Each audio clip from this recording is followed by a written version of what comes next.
Salut! Ce n'est pas sans une certaine émotion que je vais donc clore cette saison de pronos exceptionnels.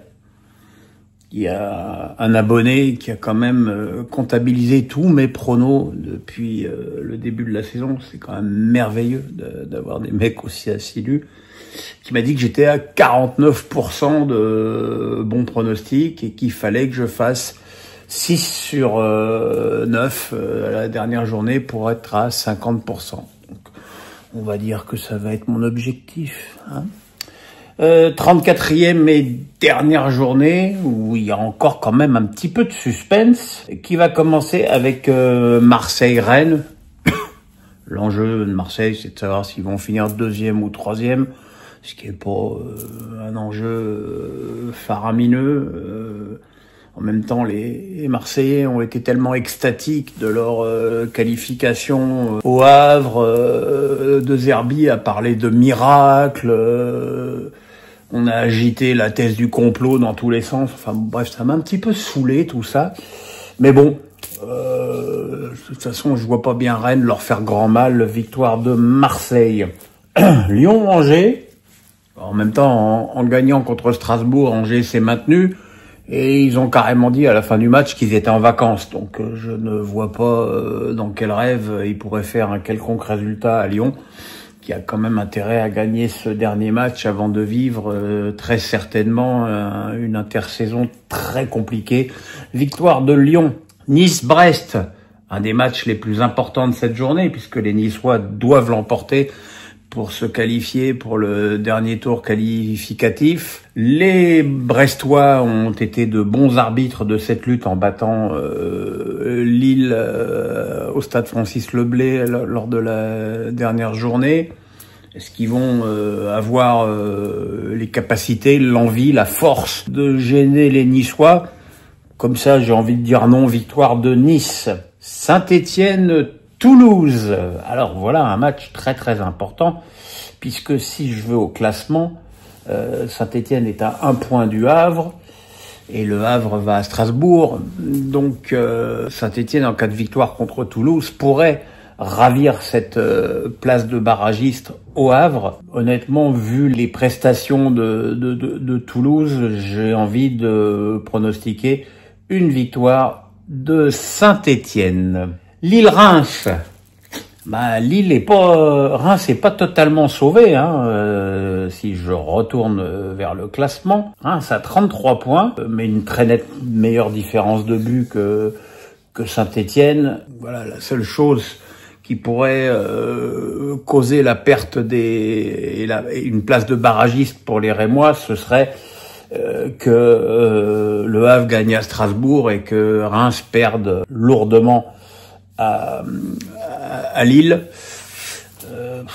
Cette équipe de Reims est cataclysmique, et puis elle joue pas au foot du tout, quoi. Donc en même temps, c'est pas dans les deux matchs qui l'attendent, que ce soit à Lille ou en finale de la Coupe au PSG, qu'on va attendre des grandes envolées lyriques de la part des Champenois.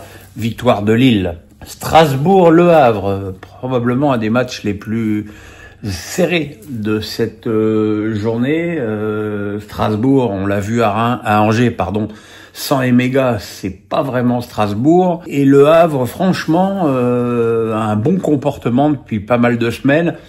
Malheureusement pour eux, Mwanga, qui est leur meilleur joueur avec Soumaré sur cette deuxième partie de saison, ne sera pas là puisqu'il est prêté par Strasbourg et que selon les accords entre les deux clubs, il peut pas jouer.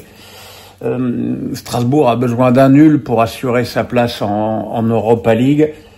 Je vais dire match nul entre Strasbourg et Le Havre. Nantes-Montpellier. Alors Nantes, ils sont partis en stage commando dans le Morbihan. Mohamed veut pas jouer parce que c'est la journée contre l'homophobie. Enfin, c'est un merdier sans nom, ce club. C'est l'impression qu'il n'en sortira jamais de cette médiocrité dans laquelle il patauge depuis maintenant trop longtemps.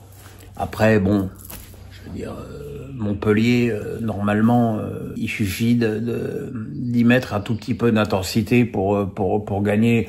Je peux pas dire autre chose que victoire de Nantes. Lens-Monaco. Lens qui a fait des très bons matchs à l'extérieur, évidemment.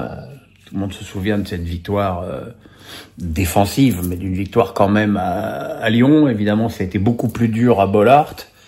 Monaco va jouer aussi très décontracté. Si Marseille fait le boulot contre Rennes, Monaco finira 3e. Donc, je vais dire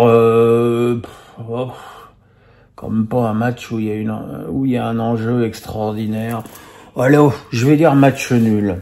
Et enfin, PSG-Auxerre. Donc PSG avec la moitié de l'équipe qui a été en congé. Un match très certainement où il y aura encore une fois une grosse rotation avant de certainement mettre la grosse équipe en finale contre Reims avant la grande finale de Ligue des Champions contre l'Inter. Auxerre peut arracher un match nul, mais enfin bon. Je vais dire surtout que ça va être le match de la fête. Bon, ceci dit, ça n'a pas toujours été une garantie de succès, ça, que ce soit le match de la fête. Je vais quand même dire victoire de Paris. Je vais pas prendre un risque délirant sur ce match, puisque je vous le rappelle, faire 6 sur 9 pour atteindre les 50% de bons pronostics sur ce championnat 2024-2025. Voilà mes petits amis, on se retrouve samedi soir pour le débrief de ce putain de multiplex que je déteste et qui ne m'arrange pas du tout. Là, je serai pas au stade, je serai chez moi devant ma télé, donc je sais pas trop comment je vais regarder ça. Donc, si je vais zapper de match en match, sauf qu'avec le temps de latence, à chaque fois que tu changes de match, tu en as pour 1 minute, donc c'est très compliqué. Voilà, on se retrouvera lundi pour Face à Pierrot, mercredi pour l'équipe B de la saison, jeudi pour l'équipe A, et puis voilà, et puis la finale de la Coupe de France, et puis après on rentrera dans la préparation de cette finale de Ligue des Champions. Portez-vous bien, je vais aller à la plage, profiter du beau soleil, le pouce, la cloche, on s'abonne, bonne journée, bye.